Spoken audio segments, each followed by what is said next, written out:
Baik, terima kasih. Selamat pagi dan semangat pagi untuk siswa-siswi. Perkenalkan, nama saya adalah Yazid Bastomi. Di sini saya akan memberikan video pembelajaran prakarya.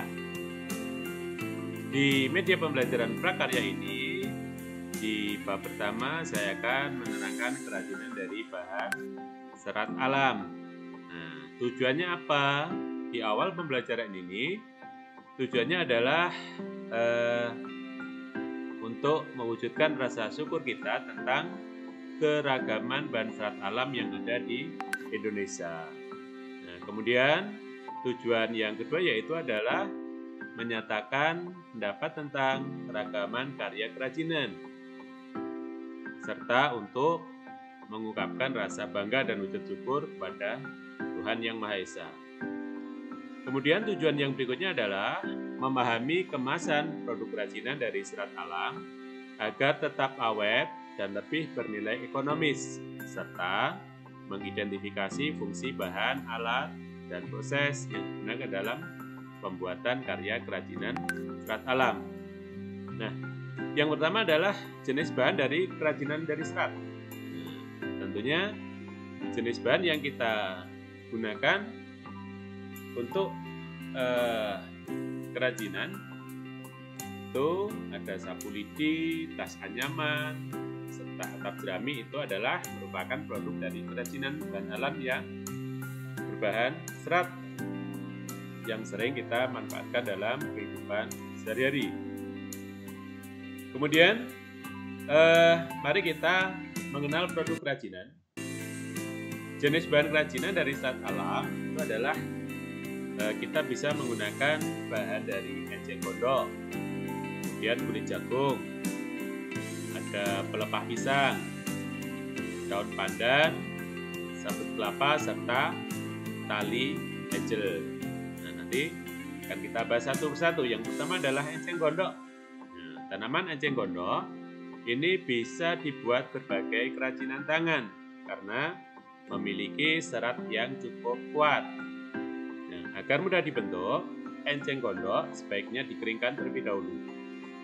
Hal ini disebabkan enceng gondok merupakan tanaman basah yang hidup di permukaan air. Sebelum dikeringkan, enceng gondok harus dipilih terlebih dahulu untuk mendapatkan enceng gondok yang sudah tua. Kemudian dilanjutkan penjemuran. Nah, ini dilakukan selama kurang lebih minimal 7 hari dan ditempatkan pada permukaan tanah agar menghasilkan enceng gondok yang betul-betul kering sempurna agar tidak tumbuh jamur serta tidak rusak ataupun membusuk. Nah, kemudian kulit jagung, ini kita mengenal biasanya bahwa kulit jagung ini dimanfaatkan bijinya untuk keperluan pangan, sedangkan kulit dan rambut tidak dimanfaatkan, sehingga menjadi limbah rumah tangga. Nah, namun, ternyata kulit jagung dapat dikreasikan menjadi produk kerajinan yang bernilai estetik tinggi.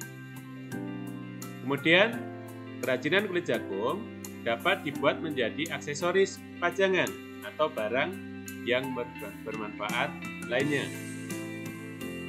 Yang berikutnya adalah pelepah pisang. Sebagian orang besar menganggap pelepah pisang hanya sebagai sampah. Pelepah pisang atau batang semu adalah sampah yang biasanya tidak dimanfaatkan karena dianggap tidak berguna. Namun, pelepah pisang bisa dimanfaatkan sebagai bahan untuk membuat kerajinan. Sebagai contoh adalah sebuah tas, sandal, bingkai lampu, maupun produk-produk lainnya, tergantung dari kreativitas kita bagaimana untuk mewujudkan ide-ide dari bahan pelepah pisang tersebut. Nah, ini dari proses pemanfaatannya, dari batang pohon pisang, kemudian dikelupas, dijemur, dikeringkan hingga menghasilkan produk yang bernilai.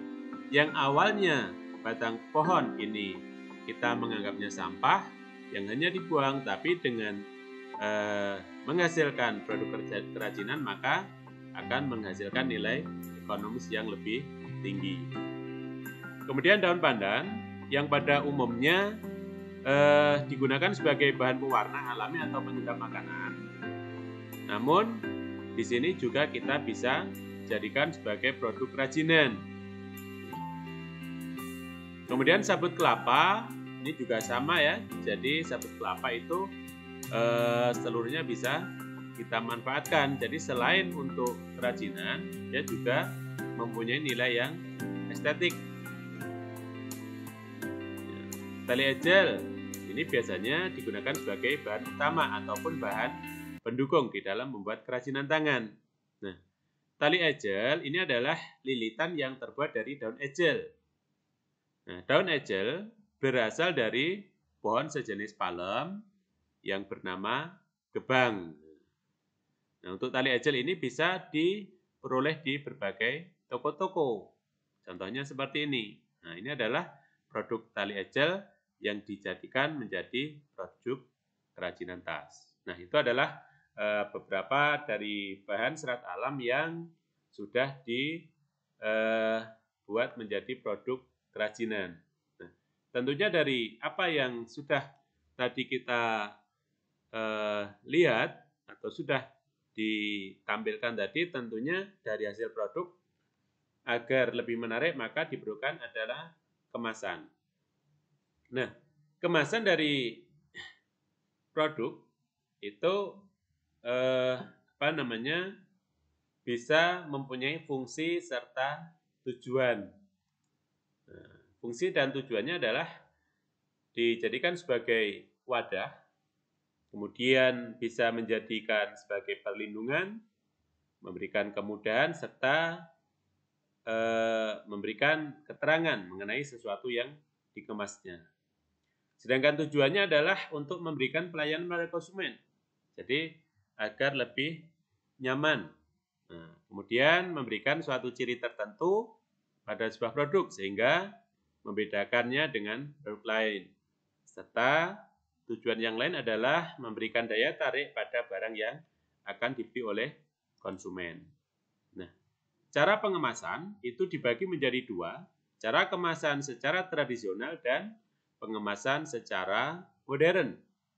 Nah, pengemasan secara tradisional itu adalah biasanya menggunakan bahan-bahan yang berada di lingkungan rumah. Contohnya ada daun kering, jerami, koran, serbuk gergaji, sekam, atau potongan kertas. Sedangkan pengemasan secara modern ini adalah biasanya sudah disiapkan oleh perusahaan industri. Contohnya ada plastik, ada mika, ada bambu, ataupun yang lainnya. Ini sebagai contoh cara pengemasan. Nah, seprian kayu ini dimasukkan ke dalam kemasan untuk menjaga produk agar tahan guncangan dan tidak cepat rusak. Nah, itu contoh dari produk yang sudah disampaikan serta mengenai cara pengemasan. Oke, terima kasih. Sampai ketemu lagi di pertemuan yang akan datang.